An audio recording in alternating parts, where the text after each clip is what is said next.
सर्वत्र गोविन्दनामसङ्कीर्तनं गोविन्द गोविन्द. दशकं 28 लक्ष्मी स्वयंवरवुं अमृतोल्पत्तियुं.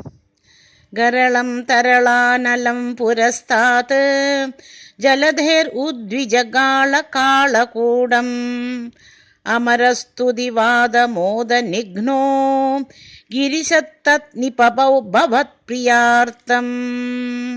नमः पार्वतीपतये. हर हर महादेव.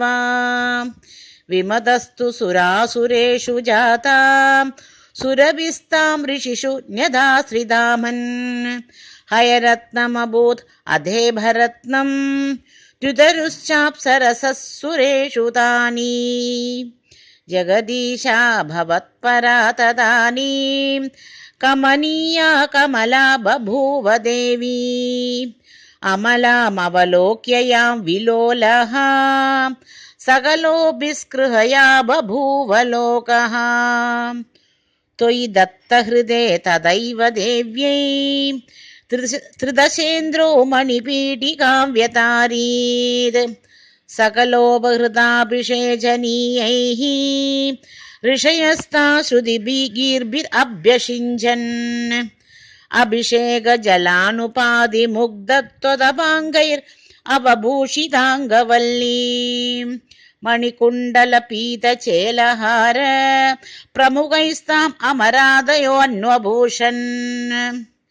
वरणस्रजम् आतभृङ्गनादां ददती सा कुजकुम्भमन्दयानां.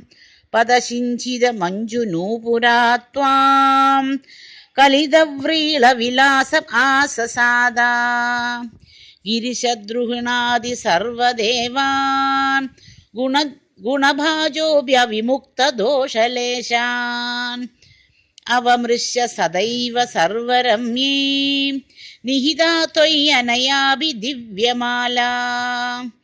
उरसा तरसा ममानिधयेनां भुवनानां जननीम् अनन्यभावां.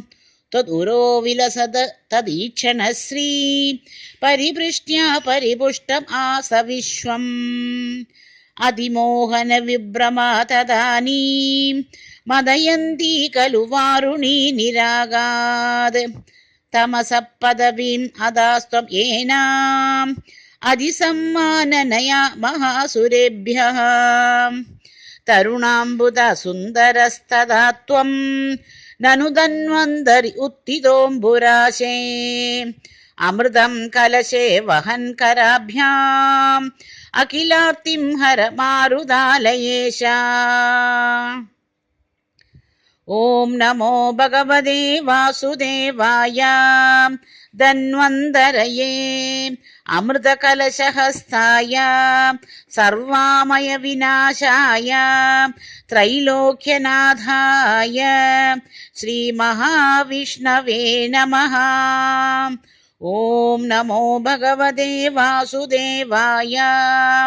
धन्वन्तरये अमृतकलशहस्ताय सर्वामय विनाशाय त्रैलोक्यनाथाय श्रीमहाविष्णवे नमः.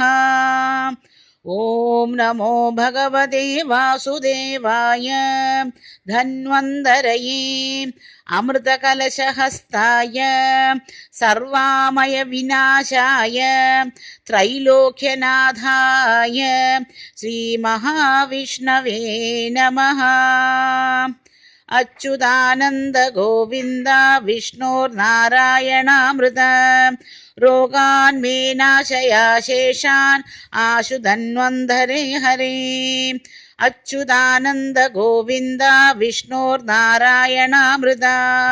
रोगान् मे नाशया शेषान् आशु धन्वन्तरे हरे. अच्युतानन्द गोविन्द विष्णोर्नारायणामृत. रोगान् मे नाशया शेषान् आशु धन्वन्तरे हरे. सर्वत्र गोविन्दनामसङ्कीर्तनं गोविन्द गोविन्द.